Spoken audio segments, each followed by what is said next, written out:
Pepa i George idu na spavanje. Baš pada kiša. To znači da će biti mnogo blatnjavih barica. Blago meni. Nikada nije dosta kiše.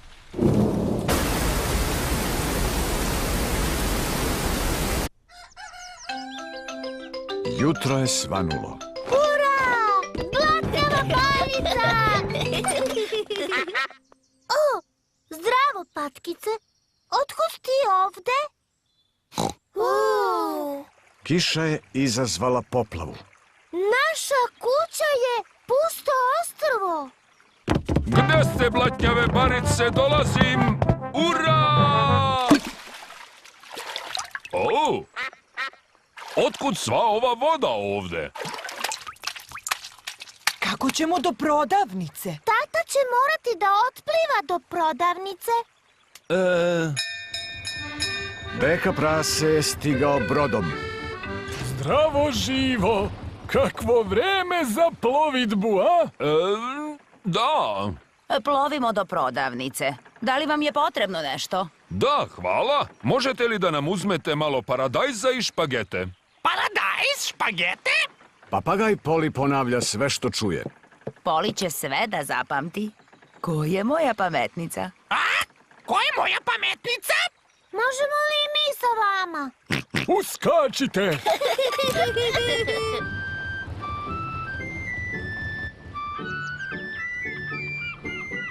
Vidi, tamo živi Suzi ovca. Krenuli smo u radnju. Treba li vam nešto? Mama, jel nam treba nešto iz radnje? Da, treba nam hrana za večeru. Čokoladu, molim. Čokoladu? Zdravo, Deni. Zdravo, Pepa. Ja pomažem Deki. Krenuli smo u spasavanje. Fino vreme za plovidbu. Treba li vam nešto iz radnje? Možda novine. I stripovi. Novine? Stripovi? Deko, šta ono viri iz vode? Jo, podmornica! Svi na svoja mesta! Zdravo živa, mornari! To su Deka Zeka i njegova podmornica. Divan dan za plovidbu, samo more i nebo. Znate onu pesmu koju ja... A treba li ti nešto iz radnje? No da, sir moliću. Sir? Brod Deke praseta je pristao pored supermarketa. Dobar dan. Baš je tiho danas. Vi ste nam prve mušterije. Da nije to zbog poplave. Baš je to šašavo. Malo kiše i svi se odmah plaše da izađu iz kuće. Šta vam treba? Poli ima spisak.